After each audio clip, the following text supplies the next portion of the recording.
Terima kasih Anda masih bersama dengan kami. Bagi Anda yang baru saja bergabung, kami hadirkan kembali 3 berita utama hari ini.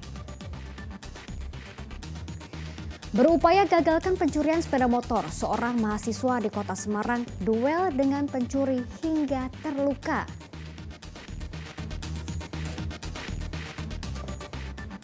Ratusan hektar lahan tanaman padi di Brebes terancam gagal panen karena kekurangan air.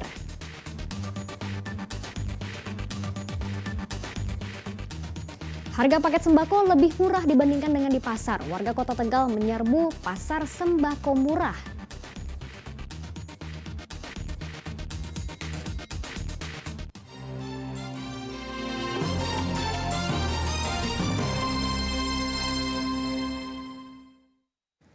Warga Kota Tegal menyerbu pasar beras murah yang diselenggarakan Dinas Kelautan Perikanan Pertanian dan Pangan bersama Bank Indonesia Kota Tegal pada hari Kamis. Harga paket sembako dirasa warga jauh lebih murah dibandingkan berbelanja ke pasar tradisional.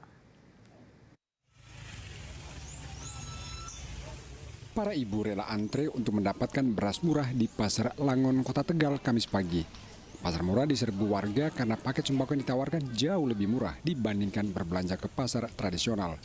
Untuk mencegah aksi borong, pembelian menggunakan sistem kupon. Satu paket sembako berisi 5 kg beras, 1 liter minyak goreng, dan 1 kg gula pasir hanya dijual seharga Rp80.000. Harga ini dianggap warga sangat terjangkau bila dibandingkan berbelanja di warung atau pasar. Kalau di sini, ini pasar murah ini lebih hemat. Ya murah lah, Murah, alhamdulillah. Ya. Berapa itu sepaket? Harganya berapa sepaket?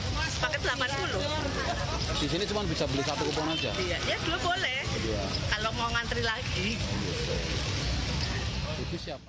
Pasar sembako murah digelar Dinas Kelautan Perikanan Pertanian dan Pangan bersama Bank Indonesia Kota Tegal.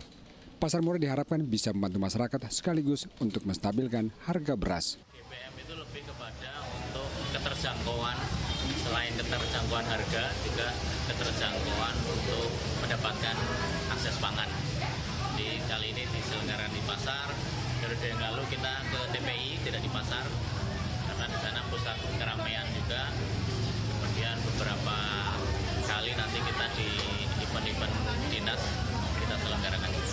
Pasar murah ini kan tujuan untuk menstabilkan harga mengingat dari sisi stok sendiri kan tercukupi ya.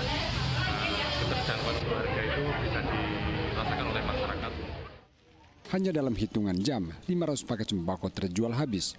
Operasi serupa akan terus digencarkan sampai harga beras kembali stabil. Kuncoro Wijayanto melaporkan dari Kota Tegal. Kekeringan akibat musim kemarau membuat area persawahan di Tambangan Kota Semarang tidak bisa ditanami tanaman padi. Tidak ada hujan atau irigasi pertanian mengering membuat petani pasrah. Lahannya ditumbuhi rumput liar. Beginilah kondisi hamparan persawahan di Tambangan Kota Semarang saat musim kemarau. Tanahnya mengering, tidak bisa ditanami tanaman padi. Bahkan rumput liar sudah mulai memenuhi lahan persawahan. Para petani membiarkan lahannya dengan kondisi seperti ini lantaran sudah 4 bulan hujan tak kunjung turun. Belum lagi irigasi pertanian yang debit airnya semakin mengecil membuat persawahan sulit mendapatkan air. Ya, kalau mau nanami kekurangan air, saluran airnya kan kecil, jadinya kan tidak bisa tanam, nunggu musim hujan. Berarti ini kalau mengering ini sudah berapa bulan Mas ini? 2 bulan ada nggak Mas ini Mas? Lebih Mas, kira-kira ya 4 bulan 5 bulan ya. Memang airnya yang kurang kan. Kalau banyak airnya tetap ini kan ditanami. Tapi ini kondisi kayak gini udah berlangsung berapa bulan ini Pak nggak ditanami ini? Ya sekitar berapa bulan ya? Oh ya lama ya, sekitar 4 bulanan. 4 bulanan. Kan? 4 bulanan lebih kan. Para petani kini hanya bisa pasrah dengan keadaan. Mereka hanya berharap hujan segera turun agar mereka bisa kembali menanam padi untuk mencukupi kebutuhan sehari-hari. Ali Mustafirin melaporkan dari Kota Semarang. Sementara itu ratusan hektar tanaman padi di Desa Parireja, Brebes terancam gagal panen karena hujan tak kunjung turun. Para petani mengaku kekurangan pasokan air irigasi karena diberlakukan sistem bergilir akibat musim kemarau. Hamparan tanaman padi di Desa Parireja, Kecamatan Banjarharjo, Brebes mengering akibat kekurangan air. Padahal usia tanaman padi baru 1 bulan sehingga seharusnya membutuhkan banyak air. Kekeringan melanda desa sejak sepekan terakhir. Pengerahan sawah dari irigasi Malahayu pun diberlakukan secara bergilir. Musim tanam kali ini merupakan ketiga bagi para petani. Salah seorang petani mengaku telah menghabiskan dana 8 juta rupiah untuk menanam padi seluas 1 hektar. Ia terancam gagal panen jika kondisi ini terus berlangsung. Habis kita 8 juta mah. 8 juta. Ya 8 juta. Itu sadonan ketiga ya Pak ya? Ya sadonan ketiga. Kalau kayak gini berarti nanti gagal panen? Kalau seperti ini gagal panen Pak. Udah pasti gagal panen. Udah Bapak catat aja yang gagal panen dari Kecamatan Banjar Barat. Nah, tuh. Para petani hanya bisa pasrah dan berdoa agar segera turun hujan sehingga mereka tidak gagal panen. Sugiartono melaporkan dari Brebes. Perum Bulog memperkirakan awal tahun 2023 dari Januari hingga Maret belum ada panen raya akibat dampak El Nino. Namun setidaknya ada 1 juta ton beras yang diimpor dari Tiongkok guna memenuhi cadangan stok beras pemerintah. Impor beras dari Tiongkok baru akan dilakukan jika sudah ada perintah dari Presiden Joko Widodo. Hal tersebut mengingat adanya kemunduran masa panen raya akibat musim kemarau. Alasan pemerintah mendatangkan beras dari China karena negara tirai bambu itu siap mengimpor beras ke Indonesia. Saat ini Bulog telah menyalurkan 640.000 ton beras kepada warga. Penyaluran tahap 2 di gudang Bulog Grogol, Sukoharjo menyasar untuk 500 kepala keluarga di Desa Telukan. Dilihat Pak Presiden, nah, kalau itu memang perlu Desember akan didapat bantuan.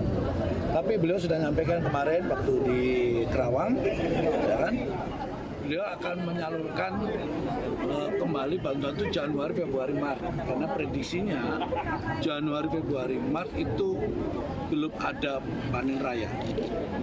Baru ada panen-panen di beberapa tempat. Jadi prediksi beliau dengan tambah cuaca seperti ini, maka pasti produksinya belum banyak. Maka beliau sudah menyiapkan untuk bantuan Januari, Februari. Warga penerima manfaat bantuan beras gratis dari pemerintah, warga ini rela mengantre untuk mendapatkan bantuan yang disalurkan Bulog. Bantuan beras ini diharapkan meringankan beban warga di tengah melonjaknya harga beras. Warga rela berdiri di antrean panjang untuk mendapatkan giliran menerima bantuan beras gratis 10 kg di Balai Desa di Kelurahan Tanjung, Kecamatan Purwokerto Selatan, Banyumas, Rabu pagi. Para penerima tergolong dalam keluarga penerima manfaat atau KPM.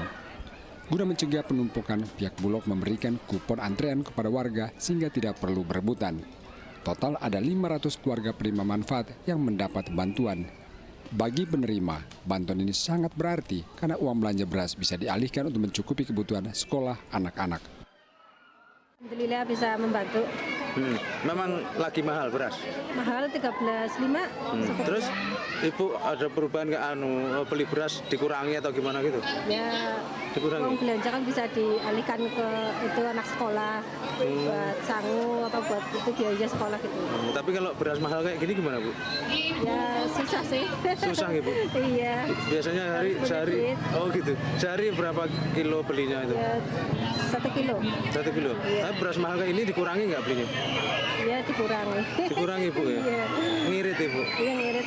Bantuan beras gratis bagi keluarga penerima manfaat berlangsung selama 3 bulan, dari September hingga November 2023. Di Kabupaten Banyumas, jumlah keluarga penerima manfaat yang terdata sebagai penerima bantuan beras mencapai 247.000 warga yang tersebar di 27 kecamatan. Mardianto melaporkan dari Banyumas.